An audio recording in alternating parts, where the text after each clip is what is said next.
Perkhidmatan Tren Elektrik ETS dan KTM Komuter Lembah Kelang laluan KL Sentral Tanjung Malim KL Sentral mengalami gangguan disebabkan sebuah kren binaan yang digunakan untuk projek parkir bertingkat tumbang di atas landasan kereta api pada petang Selasa. Menurut Jabatan Komunikasi Strategik Kereta Api Tanah Melayu Berhad KTMB, insiden itu berlaku di kilometer 355.749 antara Rawang dan Kuang pada jam 5.35 petang yang menyebabkan talian atas overhead line terputus. Yang berlaku adalah satu operasi perkhidmatan KTMB telah mengalami gangguan akibat sebuah kren binaan yang digunakan untuk projek parking bertingkat Perbadanan Aset Kereta Api atau RAC yang telah tumbang ataupun beralih di tepi landasan kereta api di kilometer 355.749 antara Rawang dan Kuang yang berlaku semalam pada pukul 5.53 petang yang menyebabkan talian atas ataupun overhead line kita kepada dua-dua jajaran kereta api kita terputus.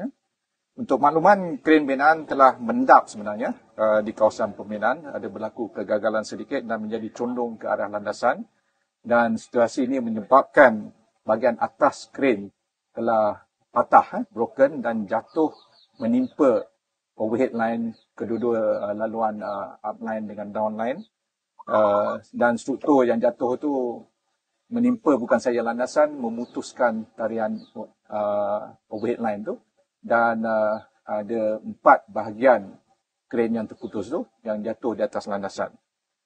Insiden tersebut telah menyebabkan perkhidmatan tren elektrik kita ETS dan KTM Komuter Lembah Kelang untuk laluan KL Sentral, Tanjung Malim dan KL Sentral dan tren kargo juga terlibat mengalami gangguan perkhidmatan dan kelewatan daripada jadual asal melebihi 2 jam.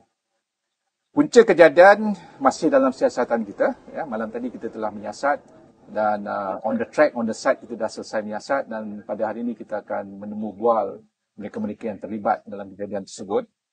Pusat Kawalan Tren KTMB telah melaporkan sebuah kren binaan yang digunakan untuk pembangunan projek parking bertingkat RAC di stesen Rawang yang mana projek ini adalah bersebelahan dengan stesen Rawang kita. Kren tersebut telah mendap di kawasan pembinaan dan menjadi condong ke arah landasan. Situasi ini menyebabkan bahagian atas kren telah beralih, menyebabkan bahagian struktur bahagian kren bersama-sama kabel komponen kren tersebut telah patah dan jatuh ke atas overhead line dan landasan kereta api mengakibatkan dia terputus seperti yang saya cakap tadi. Dan bagi KTMB, bilik gerakan bencana kita telah aktifkan di KL Sentral pada petang semalam juga. Dan apakah tindakan yang diambil oleh KTMB? Kita telah mengambil tindakan awal dan pantas.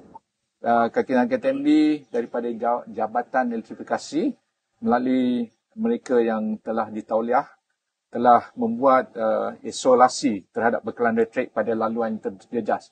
Kerana bila berlaku kabel putus semalam, banyak short circuit dan kabel bekalan elektrik daripada Rawang sehingga Kepung Sentral telah terputus. Jadi pihak elektrifikasi kita telah memendekkan isolasi tersebut kepada Kuang ke Rawang saja. Dan yang terjejas sekarang ni ataupun bekalan elektrik yang tidak ada adalah daripada Kuang Station ke Rawang Station. Ini juga untuk memastikan kawasan tersebut dah selamat bagi menjalankan kerja-kerja baik pulih serta mengelakkan perkara yang tidak ingin berlaku. Jadi bahagian ini sekarang adalah selamat jika kita ingin melakukan kerja-kerja perbaikan. Saya ingin jelaskan juga perkhidmatan tren yang terjejas semalam dan hari ini. Bagi KTM Komuter, laluan KL Sentral Tanjung Malim telah ditamatkan di stesen Sungai Buloh daripada northbound, daripada KL Sentral ditamatkan di Sungai Buloh dan laluan Tanjung Malim ke KL Sentral southbound telah ditamatkan di stesen Serendah, iaitu stesen sebelum Rawang ini di depan tu. Dan kita menggunakan bas-bas perantara yang disediakan di antara kedua stesen di antara stesen Sungai Buloh dan stesen Serendah.